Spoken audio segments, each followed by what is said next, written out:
चन्द्राय राधिकायै तदालये कृष्णाय कृष्णभक्ताय तद्भक्ताय नमो नमः।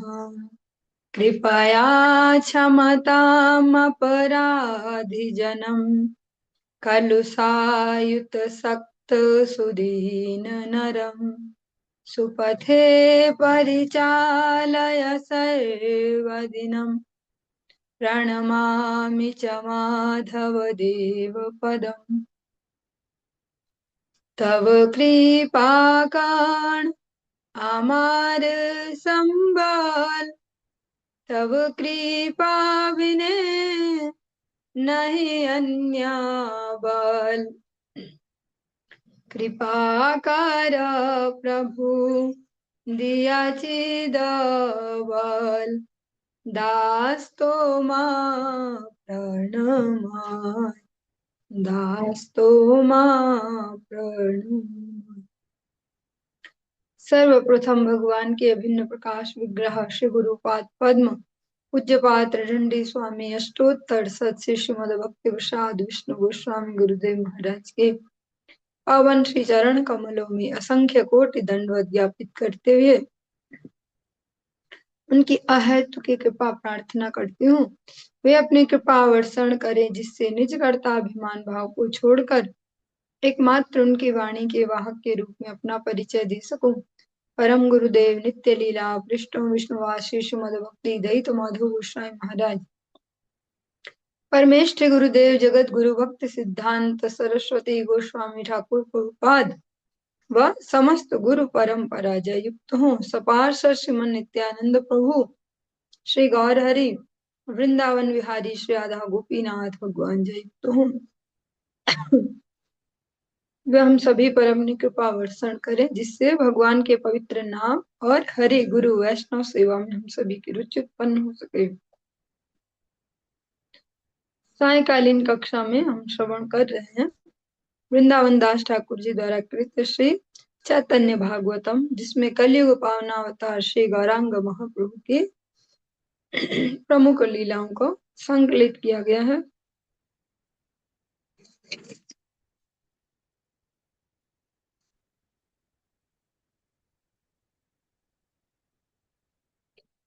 जो प्रसंग हम श्रवण कर रहे हैं वो श्री चैतन्य भागवतम का मध्य खंड और उसका 10वां अध्याय। यह हम प्रसंग श्रवण कर रहे हैं महाप्रभु का जो सात प्रहरी या जो विशेष जो लीला है जिसमें वो प्रकाश करते अपना सारे भक्तों को स्मरण कर करके उनके भाव के हिसाब से उनसे व्यवहार करते हैं।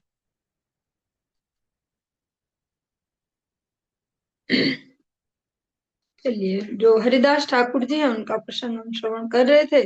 महाप्रभु ने उन्हें भी बुलाया और उनसे भी वर मांगने को कहते। तो हरिदास ठाकुर जी अपने जो भक्त हैं भगवान के उनका उच्छिष्ट प्रसाद सेवन की जो वृत्ति है उसको भगवान से मांगते हैं। सचिर नंदन बाप कृपा कर मोरे कुकुर करिया मोरे राखा भक्त घरे प्रेम भक्ति माया हैला प्रभु हरिदास पुना पुना करे काकू ना पुराए आश प्रभु भले सुन सुन मोर हरिदास दिवसी को ये तो मार संगे कैलवास तिलार देके तुम देखो तुम यार संगे कह कथा से अवश्यामा पावे नाहिक अन्यथा तो मारे ये करे श्रद्धा से करे आमारे निरंतर था कि आमी तुम्हार शरीरे तुम्ही हे न सेवके आमार ठाकुराल तुम्ही मोरे हृदय बांधिया सर्वकाल मोर स्थान मोर सर्व वैष्णवेर स्थाने बिना अपराधे भक्ति दिल तोरे दाने।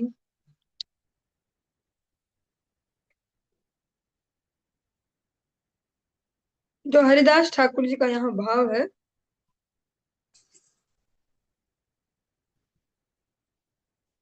हे सचिनंदन हे पिता मुझ पर कृपा कीजिए और भक्त के घर में मुझे कुत्ता बनाकर रखिए। क्यों? जिससे कि अनायास ही भक्तों का जो अवशिष्ट प्रसाद है वो मुझे मिल जाए। जैसे करते हैं ना घर में, ऐसे कुछ भी छूट गया तो दे देते हैं, रोटी छूट गई है दे दो, ऐसे। इसलिए ऐसा कहते कहते प्रभु हरिदास पूर्ण रूप से प्रेम भक्ति में तन्मय हो गए। इस प्रकार बारंबार वे दीनता के साथ विनय कर रहे थे, किंतु फिर भी उनको तृप्ति नहीं हो रही थी। हरिदास ठाकुर जी कोई दिखाने के लिए नहीं कर रहे हैं, अभी की सोशल मीडिया ने कवर कर रहा है, देखो कितने बड़े अच्छे भक्त हैं, तृणादपि सुनीचे न तरोरपि सहिष्णुना। उस समय नहीं थे इतने सारे कैमरे। हरिदास ठाकुर जी का वास्तव में यही भाव है। और देखे तो अगर प्रैक्टिकली अभी अपनी गुरु परंपरा में जो श्रीला भक्ति विनोद ठाकुर जी हैं, वे भी इस प्रकार का एक सुंदर सा उनका कीर्तन भी है।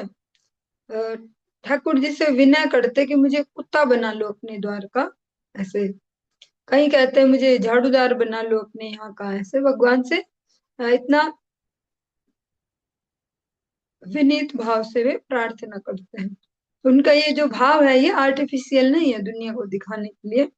भगवान को कहते हैं कि मुझे अपने यहाँ का कुत्ता बना के अपने द्वार पे रख लो, आप अंदर बाहर जाओगे तो मैं आपके लिए पूंछ हिलाऊंगा, ऐसे। ऐसा भक्ति विनोद ठाकुर जी भी प्रार्थना करते हैं। ऐसी जो नामाचार्य हरिदास ठाकुर हैं, सारा जगत जिन्हें नामाचार्य के नाम से जानता है, वे भी यही प्रार्थना करते हैं कि मुझे किसी भक्त के घर का कुत्ता बना दो। क्यों? क्योंकि अगर भक्त के घर का कुत्ता है तो वो भी फ्री में भक्त बन जाएगा, उसको भी वैसे प्रसाद मिलेगा, उसका भी सब वैसे व्यवहार है, आरती पाठ कीर्तन सब सुनेगा, ऐसे। अभी यहाँ पर है नहीं माता जी, चलिए कह सकते हैं आराम से। जैसे कर्णवाल माता जी है, भी कक्षा में भी रहते हैं। उनके यहाँ पर भी उनका एक कुत्ता था। और जब वे लोग सब भक्ति में आ गए तो गुरुदेव से भी ऐसे बातचीत होके वो भी, फिर जो कुत्ता है उसको भी भक्त बना दिया गया जबरदस्ती का। एकादशी में उसको भी वो नहीं देते थे अन्न वगैरह, और दिन भी उसका मांस वान सब बंद करवा दिया, उसकी जगह दूध रोटी ऐसा। और अभी अभी जो पिछली एकादशी आई थी उत्पन्ना, उत्पन्ना, हाँ, उस दिन वो बता भी रहे थे उसके बारे में कि निर्जला एकादशी को उसने शरीर छोड़ा। मतलब वो सारी एकादशियां पालन उनके साथ कर रहा था, सब वो इधर उधर का मांस वांस सब छोड़ भी दिया, जबरदस्ती में छूट गया, एकादशी भी कर रहा था। और निर्जला एकादशी के दिन वो वो रहे नहीं होंगे घर में, कहीं गए होंगे, उनके लिए वेट करता रहा गेट पे पड़े पड़े। और जब वो आ गए तब फिर उसको देख के लगा कि ये शरीर छोड़ने वाला है, फिर उसको लेट आया ऐसे, और देखा कि इसकी सांसें ऐसी चल रही है। लास्ट लास्ट तो उसके मुख में गंगा जल और तुलसी पत्ता दिया, और देते ही शरीर भी छोड़ दिया। तो जैसे हम सुनते हैं ऐसे अगर प्रैक्टिकली देख पाते तो जल्दी से विश्वास हो पाता है। फिर ये तो लगता है कि शायद हवा में और अतिशयोक्त अलंकार ऐसा प्रयोग करते हैं, पर है भी। इसीलिए हरिदास ठाकुर जी ऐसी डिमांड क्यों कर रहे हैं भगवान से? इसलिए क्या कोई कुत्ता होगा ऐसा जो कि गंगा जल और तुलसी दल लेके प्राण छोड़े? ऐसे तो मनुष्यों को भी दुर्लभ है, और वो भी एकादशी व्रत करता और एकादशी के दिन शरीर छोड़े, ऐसे जिसको। तो हरिदास ठाकुर जी भी प्रैक्टिकली भगवान से याचना कर रहे हैं, किसी भक्त के घर का मुझे कुत्ता बना दीजिए आप। हरिदास ठाकुर जी बारंबार विनय तो करते जा रहे हैं भगवान से, पर छक नहीं हो रहे हैं, कि मतलब जैसे कि थक गए कि अब ना बोले चुप हो जाए, ऐसा नहीं। वो बार बार दीनतापूर्ण वचन कहते जा रहे हैं। प्रभु बोले सुनो मेरे हरिदास सुनो, एक दिन के लिए भी जिसने तुम्हारा संग किया है, आधे पल भी जिसने तुम्हारे साथ बातचीत की है,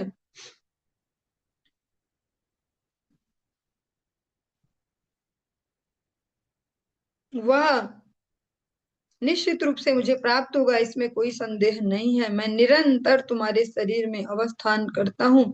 तुम जैसे सेवकों के कारण ही मेरी ठकुराई प्रकाशित होती है। सदा सर्वदा के लिए तुमने मुझे अपने हृदय में बंदी बना लिया है। मेरे प्रति और मेरे सभी वैष्णवों के प्रति अपराध रहित भक्ति तुमको दान कर दी है, यही तुमको वरदान देता हूँ। भगवान क्या दे रहे हैं उन्हें? अपराध रहित भक्ति। ये बहुत मुश्किल है ये। हम सब लगे हैं गुरु वैष्णव कृपा से भक्ति में, पर यहाँ तो हर दिन में कितने कितने अपराध बनते रहते हैं ऐसे। उनको बोलते हैं आपको अपराध रहित भक्ति का मैं वरदान देता हूँ। इसमें एक बहुत सुंदर सी जो लाइन है, भगवान गौर हरि कहते हैं, सदा सर्वदा के लिए तुमने मुझे अपने हृदय में बंदी बना लिया है। ऐसा ही कुछ भाव श्री वल्लभाचार्य जी भगवान श्री कृष्ण के लिए भी कहते हैं। लाइन एग्जैक्ट याद करने का प्रयास कर रही हूँ।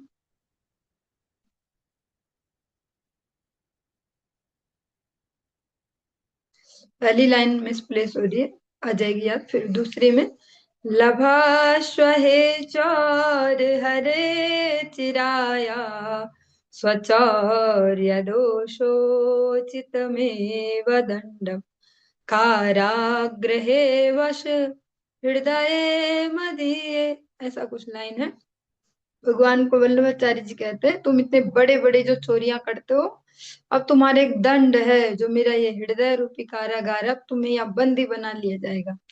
ऐसा ही भगवान यहाँ पे कह रहे हैं, श्री गौर हरे सदा सर्वदा के लिए तुमने मुझे अपने हृदय में बंदी बना लिया है। तो भक्तों की जो रीति है, भक्तों के जो विचार है, वह समान ही है, क्योंकि उनका भाव भी समान है भगवान के लिए। हरिदास प्रतिवर दिले न यखान, जय जय महाध्वनि उठिल तखान। प्रभु ने जब हरिदास को यह वरदान दिया, तब चारों ओर से महान जय ध्वनि गूंज उठी। जाति कुल क्रिया धने किछु नाही करे, प्रेम धन आरती बिना ना पाई कृष्ण रे। जाति कुल क्रिया धर्म संपत्ति इन सब से कुछ नहीं होता, प्रेम एवं उत्कंठा के बिना श्री कृष्ण को प्राप्त नहीं किया जा सकता। जो बाह्य आवरण है, ये हमारे उच्च जन्म, उच्च शिक्षा, जो जो भी लीले उपमाएं, वो ज्यादा मैटर नहीं करती। अगर भगवान के लिए उत्कंठा न हो हृदय में, तो भगवान को प्राप्त नहीं किया जा सकता। श्री गुरु महाराज जी के जब भी आप कथामृत को पान करते हैं, बार बार जो उनमें कॉमन सी एक बात रहती है, लालसा आसक्ति भगवत, जो कृपा है उसको पाने में आसक्ति, भगवत सेवा में आसक्ति, उसमें रुचि हो, उसमें उत्कंठा हो, भी यही वचनों को बार बार कहते हैं। क्योंकि जो ये है, जो ये लालसा है भगवत सेवा की, भगवत कथा अमृत की, ये एकमात्र वो मूल्य है जिससे प्रेमा भक्ति हमको प्राप्त हो सकती है, वरना इस जगत का कोई भी पदार्थ उस प्रेमा भक्ति को नहीं ला सकता। ऐसे षड गोस्वामी गण भी अपने ग्रंथों में इस लालसा की डिमांड कर रहे हैं कि ये लालसा है, जो भगवत भजन की, अगर ये कहीं मिल जाए तो हम कितना ही मूल्य देके पर इसको खरीद लें। ये ते कुले वैष्णवेर जन्म केने नाहे, तथापि हा सर्वोत्तम सर्वशास्त्रे कहे। एई तार प्रमाण यवन हरिदास, ब्रह्मादिर दुर्लभ देखिल प्रकाश। किसी भी कुल में वैष्णव का जन्म क्यों न हुआ हो, फिर भी वह सर्वोत्तम है, यही सब शास्त्रों का कहना है। इसका प्रमाण यह है कि यवन हरिदास ने उस प्रकाश को देखा जो ब्रह्मा आदि के लिए भी दुर्लभ है। ब्रह्मा जी जैसे बड़े बड़े देवताओं के लिए भी जो प्रेमा भक्ति दुर्लभ है, हरिदास ठाकुर जी उसमें हमेशा सराबोर रहते हैं। ये पापिष्ठ वैष्णवेर जाति बुद्धि करे, जन्म जन्म अधम योनिते डूबे मरे। जो पापिष्ठ जाति बुद्धि के विचार से वैष्णव को देखते हैं, वे जन्म जन्म में अधम योनि को प्राप्त करते हैं। जो वैष्णव है उनमें जाति बुद्धि नहीं की जाती, क्योंकि उन्होंने अगर मन वचन क्रम से भगवान को स्वयं को समर्पण कर दिया है, फिर उनमें लौकिक जाति का विचार नहीं किया जा सकता। हाँ, इसके साथ साथ जब ऐसा सुना जाए, उसके साथ साथ एक सावधानी वाली बात दूसरी भी सुननी होती है। ये हमें ऐसी बुद्धि नहीं करनी है किसी के प्रति, पर अगर हम वर्णाश्रम के अंतर्गत इस सूची में आते हैं, तो हमें फिर भी अपनी एक मर्यादा को भी ध्यान में रखना होगा। वो हमारी ही सेफ्टी के लिए, जैसा रूप गोस्वामी सनातन गोस्वामी भले ही बहुत ही उच्च कुलीय भारद्वाज गोत्रीय वंश में ब्राह्मण वंश में उनको जन्म मिला है, पर कुछ समय उन्होंने यवनों के यहाँ नौकरी की, केवल आना जाना, वहां जॉब करना, और उतने से ही वे खुद को ऐसा समझते कि हम दूषित हो गए, और वो ईमानदारी से उस भाव की रक्षा भी करके चलते हैं कि भैया जगन्नाथ जी मंदिर में हम नहीं घुस रहे, हम ऐसे। इस प्रकार से हरिदास ठाकुर जी हैं, वे ऐसे 3 लाख नाम जप करते हैं।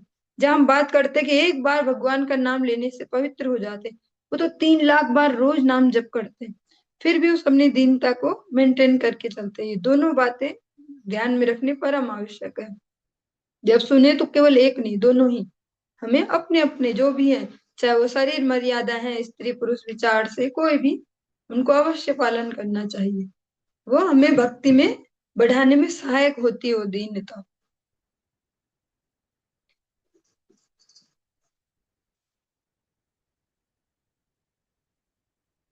हरिदास स्तुति वर सुने यही जान, अवश्य मिली वे तारे कृष्ण प्रेम धान।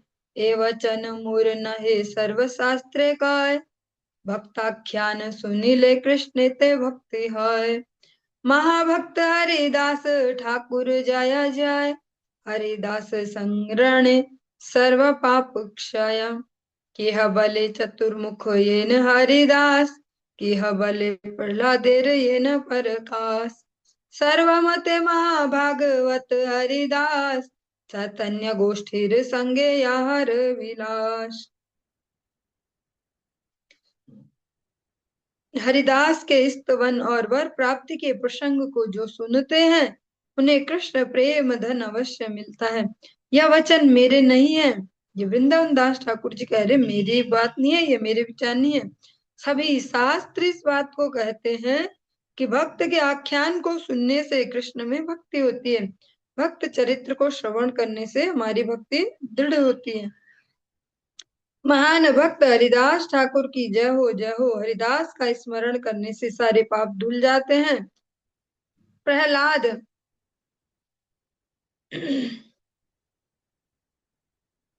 कोई कहता है कि हरिदास चतुर्मुख ब्रह्मा है, तो कोई मानता है कि वे प्रहलाद जी के प्रकाश हैं। सभी मतों के अनुसार यह निर्णित होता है कि चैतन्य की गोष्ठी के साथ जिन्होंने विलास किया था, वे ठाकुर हरिदास महाभागवत हैं। क्योंकि हरिदास नाम से हम जो श्री बांके बिहारी ठाकुर जी को जिन्होंने प्रकट करवाया, उन हरिदास को भी सोच सकते हैं। इसलिए यहाँ पे स्पष्ट किया गया कि ये वे हरिदास हैं जिन्होंने चैतन्य महाप्रभु के भक्तों का संग किया है, वे हरिदास। ब्रह्मा शिव हरिदास है न भक्त संग, निरवधि करिते चित्तेर बड़ रंग। हरिदास स्पर्श वांछा करे देवगान, गंगाओ वांछे न हरिदासेर मज्जान। स्पर्शेर की दाया देखी ले हरिदास, छिंडे सर्व जीवेर अनादि कर्म पास। प्रहलाद ये है न दैत्य कपि हनुमान, एहि मत हरिदास नीच जाति नाम। हरिदास कांदे कांदे मुरारी श्रीधार, हासिया तांबुल खाया प्रभु विश्वम्भर। ब्रह्मा और शिव के हृदय में निरवधि यही इच्छा रहती है कि हरिदास जैसे भक्त का संग मिल जाए। देवगण हरिदास के अंग स्पर्श की कामना करते हैं। गंगा जी भी चाहती हैं कि हरिदास उनमें स्नान किया करे। ऐसे भी मनुष्य हैं कि जो जबरदस्ती गंगा जी में जाते हैं कि पाप धुल जाएंगे, और ऐसे भी भक्त हैं कि जिनको गंगा जी चाहते कि मेरे में स्नान करते हैं। ऐसे ही भक्तों के भरोसे गंगा जी धरा धाम पे टिकी हुई है, वरना वे यहाँ नहीं रुकती, इसको फाड़ के और नीचे जो नीचे के लोकन में चली जाती। इसी भरोसे पे टिकी हुई है कि हाँ, भक्त भी जो महाराज भगीरथ ने आश्वासन देते कि हे मैया, आप में पापी पापी थोड़ी ना आएंगे पाप धोने, भक्त भी तो आएंगे, संत भी तो आएंगे। इस उनके इसी ढांढस पे यहाँ टिकी हुई है।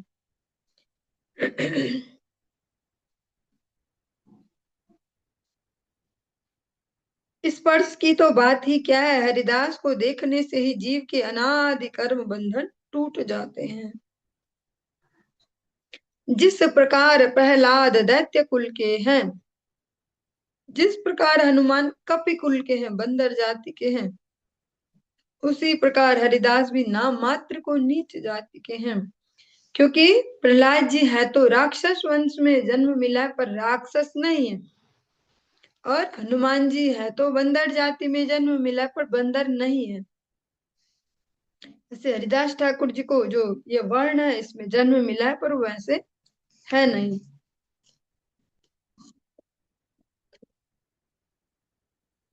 हरिदास मुरारी एवं श्रीधर आनंदाश्रु बरसा रहे थे, और प्रभु विश्वम्भर हंसकर तांबूल चरण कर रहे थे। बसिया छे महाज्योतिः खट्टार ऊपरे महाज्योतिः नित्यानंद छत्र धरे सिरे, अद्वैतेर भीते चाही हासिया हासिया, मनेर वृत्तांत तार कहे प्रकाशिया।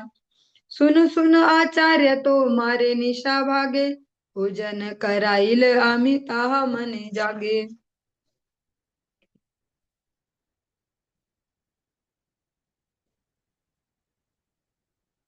यखन अमार नहीं आया अवतार, हमारे आनिते श्रम करिला अपार। गीता शास्त्र पढ़ाओ बाखान भक्ति मात्र, बुझीते तुम्हारा व्याख्या केवा अच्छे पात्र। ये श्लोकेर अर्थ नाही पाओ भक्ति योग, श्लोकेर ना देह दोष छाड़ सर्वभोग।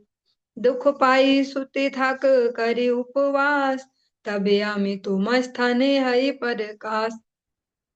तुम्हारी उपासे मुई मानो उपवास, तुम्ही मोरे यही देहा सेई मोर ग्रास। तिलार्ध तोमार दुख आमी नाही सही, स्वप्ने आसी तुम्हारे सहित कथा कही। उठ उठ आचार्य श्लोकेर अर्थ सुन, यही अर्थ यही पाठ निस्संदेह जान। उठिया भोजन कर ना कर उपास, तुम्हारे लागिया आमी करीब प्रकाश। संतोषे उठिया तुम्ही करह भोजन, आमी बलि तुम्ही ये न मानह स्वपन। এই मत यही यही पाठे द्विधाय, स्वप्नेर कथा प्रभु प्रत्यक्ष कहाय। यत रात्रि स्वप्न हय ये दिन ये क्षणे, यत श्लोक सब प्रभु कहिला अपने। धन्य धन्य अद्वैतेर भक्तिर महिमा, भक्ति शक्ति की बलिब यही तार सीमा।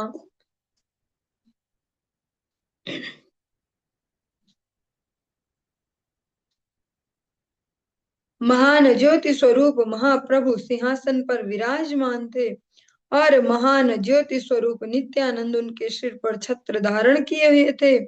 अद्वैत की ओर देखते हुए प्रभु हंसकर उनसे मन की बात कहने लगे। सुनो आचार्य सुनो, क्या तुम्हें स्मरण है कि रात को हमने तुमको भोजन करवाया था? तब मेरा अवतार नहीं हुआ था, तब मुझे यहाँ लाने के लिए तुमने बहुत परिश्रम किया था। गीता शास्त्र पढ़ाते थे तो केवल भक्ति की ही व्याख्या करते थे। ऐसा कौन है जो तुम्हारी व्याख्या को समझ सके?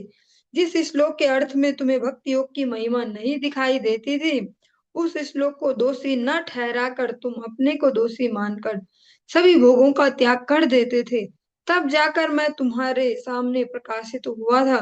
तुम्हारे उपवास करने से मेरा भी उपवास होता था, क्योंकि तुम जो मुझे देते थे वही मेरा भोजन था। आधे पल के लिए भी मैं तुम्हारा दुख सहन नहीं कर सकता था, इसलिए सपने में आकर तुमसे वार्तालाप किया था। उठो आचार्य उठो, श्लोक का अर्थ सुन लो, यही अर्थ है। यह पाठ तुम निस्संदेह जान लो। उठकर भोजन कर लो, उपवास मत करो, तुम्हारे हेतु मैं अपने को प्रकाशित करूंगा। उठकर संतोष के साथ तुम भोजन कर लो। मैं ऐसा कह रहा था और तुम इसे स्वप्न मान रहे थे। इस तरह जिन जिन श्लोकों को पढ़ने में अद्वैत को परेशानी होती थी, उन सब के बारे में प्रभु ने स्वप्न में आकर समझाया था, और उन्हीं सब बातों को अब वे प्रत्यक्ष रूप से कह रहे थे। जिस दिन जिस रात जिस क्षण स्वप्न में जितने भी श्लोकों का विचार हुआ था, उस सब के बारे में प्रभु ने अपने मुंह से बता दिया।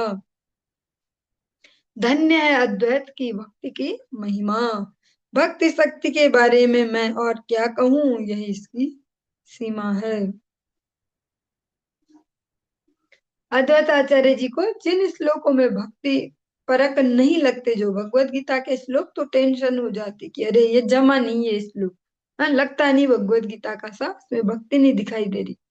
तो ऐसे में उपवास कर लेते, फिर गौर हरि स्वयं उनको स्वप्न में उनके अर्थ समझाते और फिर उनका उपवास तोड़वाते। वो भी आज भगवान याद करवा रहे हैं कि देखा ऐसा ऐसा भी हुआ था। प्रभु भले सर्व पाठ कहिल तो मारे, एक पाठ नाही कही आज ही कही तोरे।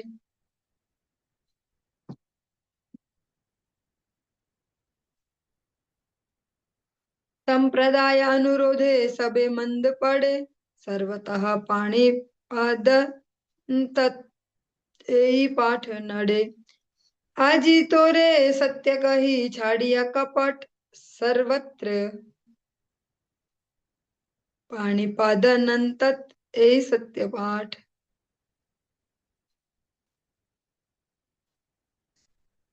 सर्वतः पाणिपादंतत, सर्वतः पाणिपादंतत सर्वतोक्षि शिरोमुखम, सर्वतः श्रुतिमल्लोके सर्वमावृत्य तिष्ठति। अति गुप्त पाठ आमी कहिल तो मारे, तुमा बई पात्र केवा आछे कही वारे। चैतन्य गुप्त शिष्य आचार्य गोसाई, चैतन्य सर्व व्याख्या आचार्य ठाई।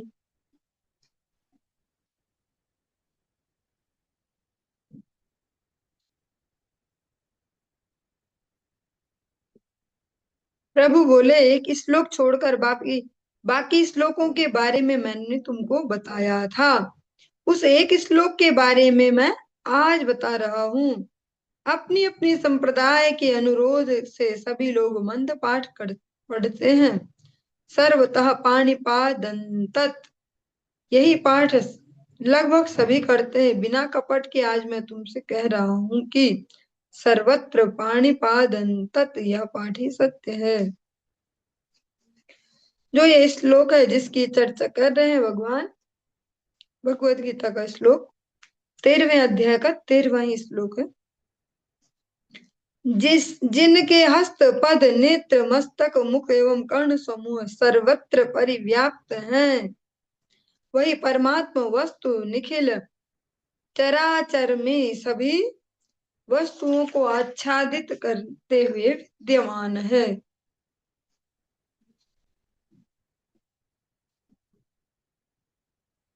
ये श्लोक श्री श्वेताश्वतरोपनिषद में भी तीसरे अध्याय का 16वां श्लोक ऐसा है।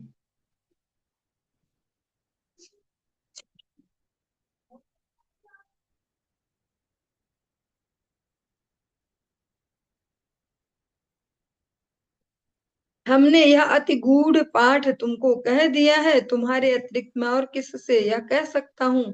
आचार्य गोसाई चैतन्य के गुप्त शिष्य थे, आचार्य के निकट ही चैतन्य सबकी व्याख्या करके सुनाया करते थे। सुनिया आचार्य प्रेमे कांदिते लागिला, पाइया मनिर कथा महानंदे भेला। अद्वैत बलय आर की बलिव मुई, ए मोर महत्व ये मोरे नाथ तुई। आनंद विभल हला आचार्य गोसाई, प्रभुर प्रकाश देखी बाया किछु नाय। ये सब कथाए यार नाहिक प्रतीत, आधा पात है तार जानी ह निश्चित। महाप्रभु से यह सब सुनकर अद्वैत आचार्य प्रेम से रोने लगे। मन की सारी बातें मिल जाने से वे महाआनंद से विह्वल हो गए। अद्वैत बोले मैं और क्या कहूँ प्रभु, यही मेरी महानता है कि आप मेरे नाथ हैं, आपका दास होना ही मेरी महानता है। इस प्रकार आचार्य गोसाई आनंद से विवल हो गए और प्रभु का प्रकाश देखकर उनका बाह्य ज्ञान लुप्त हो गया। जैसे मार्कंडेय मुनि है, भगवान ने उनको अपनी माया के दर्शन करवाए और फिर फाइनली उनके आगे अपना स्वरूप भी प्रकट किया। तो मार्कंडेय मुनि को भी कुछ ऐसा बेइज्जती सा कुछ ऐसा महसूस नहीं हुआ, क्योंकि है भगवान इतने पावरफुल, और उसमें अपनी कोई वो अपमान की या वैसी बात नहीं है, उसमें उन्हें अपने स्वामी की महत्ता दिखती है कि हाँ इतने पावरफुल मेरे स्वामी। ऐसे भगवान भोलेनाथ को जब भगवान ने अपनी मोहिनी मूर्ति का दर्शन करवाया, तो एक सामान्य पुरुष जैसे वे भी भगवत भगवत जो मोहिनी मूर्ति है उस पर आकर्षित हुए। पर भगवान जब वापस अपने स्वरूप में आते हैं, तो भगवान भोलेनाथ कोई लज्जित होना कोई संकुचित होना इस प्रकार से नहीं करते, वे उसको सहर्ष स्वीकार करते कि ओ मेरे स्वामी हैं ही इतने ऐसे कह सकते हैं पावरफुल या इतने सर्वशक्तिमान कि उनके आगे किसका बस चल सकता है। उनकी महत्ता को उन्होंने वहां पे स्वीकार किया है। सही अद्वैताचार्य जी भी कहते हैं कि मेरी बस इतनी ही महानता है, मेरी इतनी ही बड़ाई है, मेरा इतना ही बड़प्पन है कि आप मेरे स्वामी हैं। यह निश्चित रूप से जान लेना चाहिए कि इन सब बातों में जिनको विश्वास नहीं होता उनकी अधोगति होती है।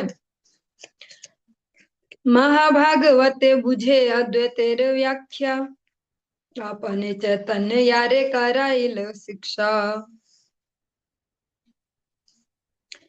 वेदे येन नाना मत करय कथन, ए मत आचार्य दुर्गे अवचन। अद्वैतेर वाक्य बुझी वार शक्तिकार, जानी है ईश्वर संगे भेद नाही यार। सरतिर मेघ ये न पर भाग्य वर्षे, सर्वत्र न करे वृष्टि को था वर्षे। गिरयो मुमुचुस्तोऽयं क्वचिन् मुमुचुः शिवम्, यथा ज्ञानमृतं काले ज्ञानिनो ददते न वा। एमत अद्वैतेर किछु दोष नाय, भाग्य भाग्य बुझी व्याख्या करे से ही ठाय।